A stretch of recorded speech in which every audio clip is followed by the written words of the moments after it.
The Crescent out today, do a little more familiar with it. I saw this on owners group of the Crescents where somebody had done this and it looked like a really good idea, so I did that, and it's pretty easy to do. You just unstrap your straps. I tied a piece of paracord, I looped it back through the buckle. You get the same kind of buckles like this. I looped it through, then just tied a knot with some paracord, put some duct tape on it, and left about 2 foot of it so that I could fish it through and tighten it back up. And as you can see, there's the rest of the paracord. I cut it off, but that allowed me to pull it really, really tight. So, will it provide comfort? Will it make my seat float if it comes off? Don't know.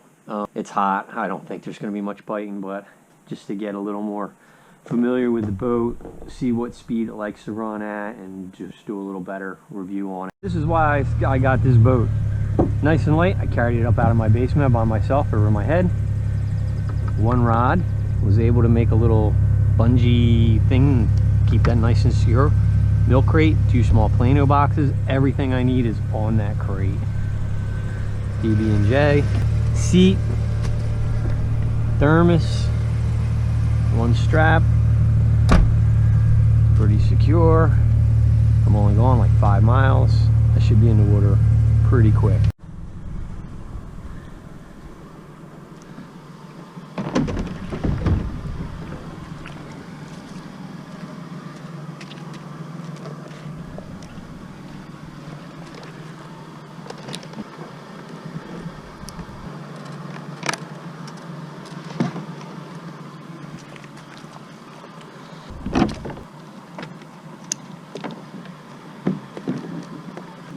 Got a new paddle to try out.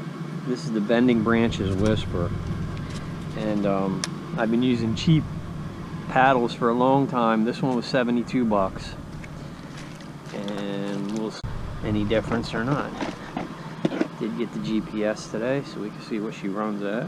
And I'm bummed out about is the lack of storage. Like, I'm not taking my cell phone today because I really got nowhere to put it, and like my keys too. I guess I'm gonna have to put them in my pocket. I hate doing that.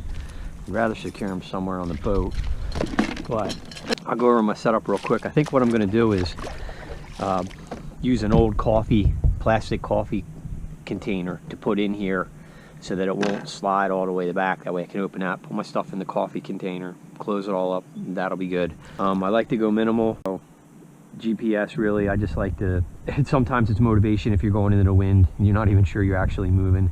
That's verification that you're actually making some headway. There was no paddle holder, so I did something simple here with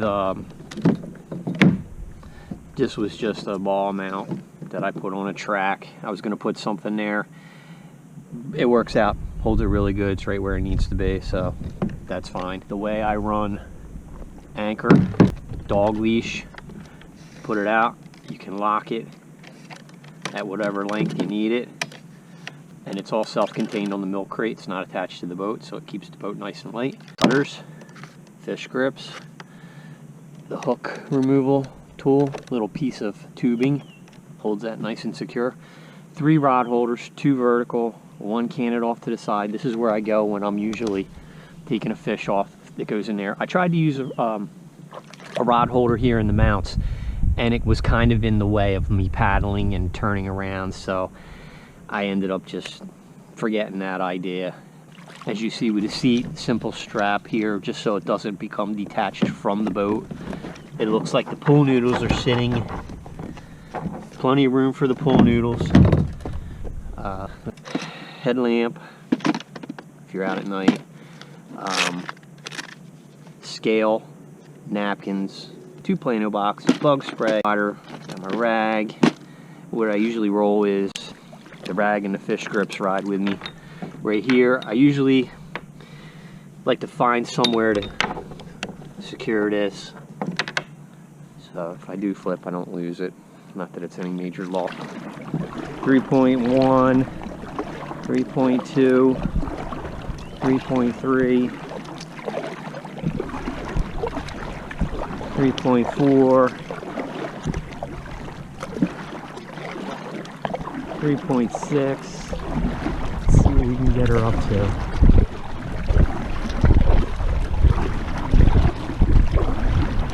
4.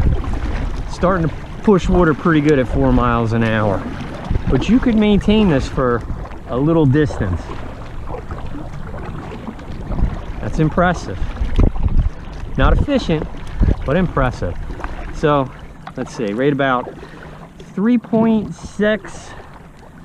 I'd say 3.5 is where this thing can run max before she's pushing water.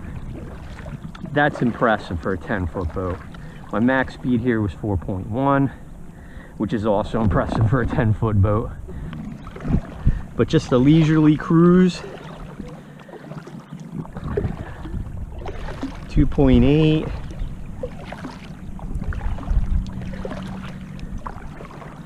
2.8. It looks like it's the magic number for this boat, where it runs nice and smooth and easy, which ain't bad. As for this boat itself, who would I recommend this to? For an experienced paddler, yes. As a throw and go, yes. If you're under 200 pounds, I wouldn't use this boat. I would look for something else if I was over 200 pounds. If you were a beginner, I'd say 180 would be the max. I would want to put a beginner in this boat who's not somebody who's not familiar with kayaking at all. It's stable. It does have a quick roll to it. Like I said in my other video, it feels like as it sits, it's already in its secondary, and that when it does go, it probably goes fast to flip. But just sitting down, not standing, I would consider this pretty safe for just about anybody under 180 pounds. Probably really great for, you know, teenager. That age, that size, probably be a good boat. I think the way the quick roll is, it's a little intimidating to some people. My daughter commented that she said it felt a little tippy, and I just think she wasn't quick to the way that it rolls with the movement. There's, like, my perception that she was using is more flat on the bottom, doesn't roll so fast, a little bit wider. That was a little more reassuring and stable feeling to her. But if you're knowing what this boat is about before you buy it because of the pluses of it, and the pluses, I think, are outweighing the negatives. The pluses is, wow, it's faster than I thought. It tracks great. I don't think there's any 10-foot boat that tracks like this one does, unless it's a sit inside that has like a drop down skeg. So, you know, there's not a lot of storage on it. The tracks are kind of short. I wish they had come back further. You can stand in it and stretch out your legs. For ease of use, like really quick to just carry this up, put it in the truck and go. I don't know much else that's going to be this quick. I think there could be improvements, but I think Crescent did a pretty good job with this boat, and I like the way it paddles, and the way they designed the hull to be a paddling type boat. I mean, it's great. You know, some of these manufacturers, they want to give you something that's just like a barge, you know, you can just stand up, you could do flips on it, whatever. Then you go to paddle it and the thing's like slow as crap. It doesn't track, it hardly turns. This I would consider like a sport model for kayak fishing. So, you know, thumbs up to Crescent. Like my nephew has the CK1, that's a good boat too. The light tackle, everybody raves about that boat. I would have went that route, except for the length and the weight. You know, my truck has got a very short bed. I do run a Hobie Outback. It sticks out quite a bit. But as for carrying, it doesn't get better than this. This is simple and light. Okay, here's how this boat glides. Stop paddling. I'm heading into the wind a little bit. She's going true. I look for that in the boat.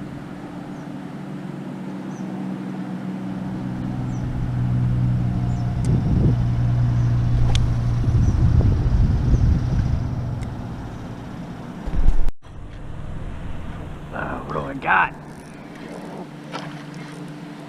Come on, you sucker.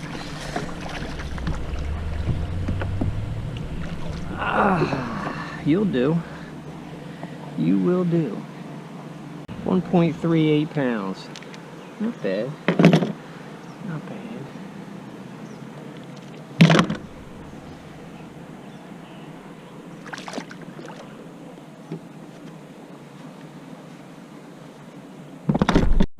So, been in the boat now for about, I don't know, about an hour and a half. And the seat is not that great. It's got like a hot spot in the middle. Since all their seats are the same, all three boats. And it's funny because they sit like very flat, and I like my seat to be on a recline just a little bit. Yeah, I mean, any boat, you're gonna have likes and dislikes. I mean, even the Hobie that I spent all that money on, there's some dislikes about that. The strong points of this boat, the hull itself is good. Like I said, you got to be a little careful with the tippiness. It's a 10-foot boat that's only, I think, 30 inches wide. You kind of know what you're getting before you buy it. If you have some experience in kayaks, I think it'd be an issue. But it does react very quickly to weight changes off to the sides. So that's something to take into consideration. But for a throw and go casual boat, this is a good boat. Top speed. You see how it's pushing now. Not efficient. 4.6. That's not its good speed. Its good speed is right around 2.83 miles an hour. Okay, after I got off the water, I wanted to make some changes here. So what I did was I just stuck another piece of pool noodle under the front to give it a little more support up top here in the very front. And I had some clear plastic tubing. I just cut off a little piece here that I'm just going to tape on here to raise this up, I don't know, 3/16 of an inch. We're going to see how that works after I spend, you know, some time in it, but it feels good, especially with the center strap under the seat loosened up, you know, nice and loose. There's almost nothing on here at all. But, you know, it's a good seat. It just was a little weird in the ergonomics for me. Don't not buy this boat just because, you know, I didn't like the seat. The seat might be fine for you. This is just me fine-tuning it for myself. The boat's good, the hull's good, the design is good. It was exactly what I wanted this boat for. You know, I have the perception, it's a little more stable, a little heavier. It's still what I would consider a throw and go boat. But this is like the ultimate. I mean, this thing is just, to pick that up and carry it out over my head, you know you're carrying something. This, no problem whatsoever. If you're looking for lightness, if you're looking for a throw and go, if you're looking for a boat to have on the side to take somebody fishing, for $750, you know, you can't beat this. This is a boat. This isn't Walmart junk, you know, that's, or even Dick's, you know, the boats they sell. If you had to spend the money, you know, it's not a lot of money to spend for $750 to get something solid like this that's gonna last and that's well made, that's made in the United States too. So it's a keeper, definitely a keeper.